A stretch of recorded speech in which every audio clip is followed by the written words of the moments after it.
बिस्मिल्लाहिर्रहमानिर्रहीम।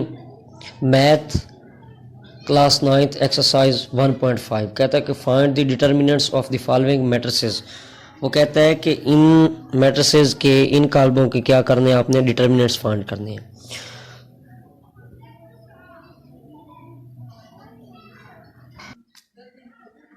जी, तो ये हमारे पास एक कॉलम दिया गया है, हमने इसका क्या करना है, डिटर्मिनेंट फाइंड करना है। तो आपको पता है कि डिटर्मिनेंट फाइंड करने के लिए हम क्या करते हैं। डिटर्मिनेंट फाइंड करने के लिए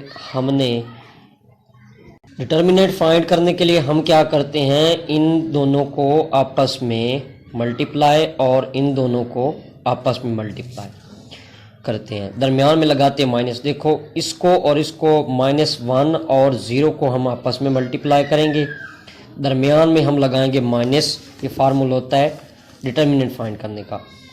तो दूसरा हमारे पास ये 2 है और ये 1 है, तो इधर हम लिखेंगे 2 क्रॉस 1।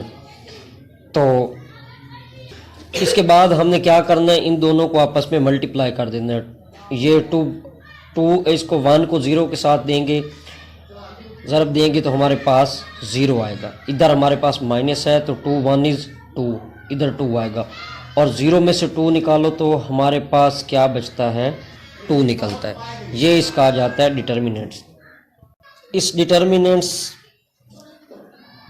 डिटर्मिनेंट्स के तरीके से ये 1.5 का पूरा क्वेश्चन इसी एक डिटर्मिनेंट के ज़रिए से हल किया जाता है। अब नेक्स्ट हमारे पास है दूसरा क्वेश्चन बी, इसमें दिया हुआ है आपको बी।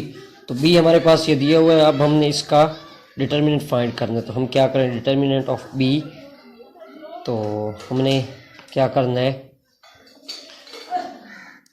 इसको एक दफ़ा हमने ऐसे लिख लेना है। अब क्या करना है, इन दोनों को आपस में मल्टीप्लाई करेंगे, क्या होगा, 2 1 इज़ 2 और इधर ये माइनस का 2 है और इसको इस 1 के साथ मल्टीप्लाई करेंगे। तो इधर दरमियान में लगाएंगे माइनस, इन दोनों को मल्टीप्लाई कर लिया। अब इन दोनों को करना है 2 क्रॉस 3। अब ये आपस में मल्टीप्लाई होंगे। देखें, ये 2 1 इज़ 2, ये माइनस का है तो हमारे पास माइनस का 2 आएगा। ये माइनस इधर आ गया, 2 3 ज़ार 6, ये हमारे पास 6 हो जाता है। ये भी माइनस का, ये भी माइनस का, ये दोनों प्लस होंगे और अलामत माइनस की आएगी, तो -8 इसका डिटर्मिनेंट होता है। जी, तो नेक्स्ट हमारे पास ये सी है, इसका भी हमने डिटर्मिनेंट फाइंड करना है। तो हम क्या करेंगे,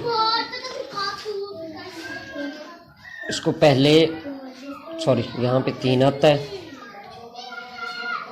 3 2 और ये 3 और ये 2। तो अब क्या करेंगे, वही तरीका, इसको इसके साथ मल्टीप्लाई करेंगे। तो ये हमारे पास 3 क्रॉस 2, दरमियान में लगाएंगे माइनस, ये फिर 3 क्रॉस ये वाला 3 और ये वाला 2। तो ये हो जाएगा हमारे पास इस हालत में, ये 3 2 ज़ार 6, दरमियान में माइनस है और ये 3 2 ज़ार 6, ये हमारे पास ये भी 6 आ गया। अब ये प्लस का और ये माइनस का है, तो दोनों आपस में माइनस होंगे तो 0 आएगा हमारे पास। जी, तो नेक्स्ट हमारे पास डी है, क्वेश्चन नंबर 4। इसका भी ऐसे ही डिटर्मिनेंट फाइंड हमने करना है। सिंपली हमने इसको लिख लेना है इस फॉर्म में। उसके बाद हमने क्या करना है, इन दोनों को आपस में मल्टीप्लाई और इन दोनों को आपस में मल्टीप्लाई, ये 3 और ये 4, ये 3 क्रॉस 4, दरमियान में लगाएंगे माइनस, ये 1 इधर 1 और ये क्रॉस हमारे पास 2 आता है। ये 3 4 ज़ार 12, दरमियान में -2 1 इज़ 2। तो ये प्लस का और ये माइनस का, तो माइनस होंगे हमारे पास पीछे 10 आता है इसका जवाब।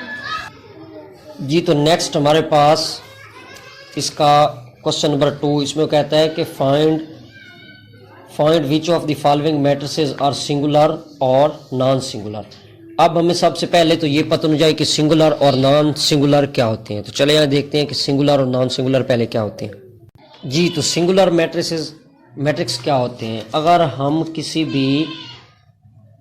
भी मैट्रिक्स का अगर हम डिटर्मिनेंट लेते हैं और वो बराबर आ जाता है 0 के। देखें, द डिटर्मिनेंट्स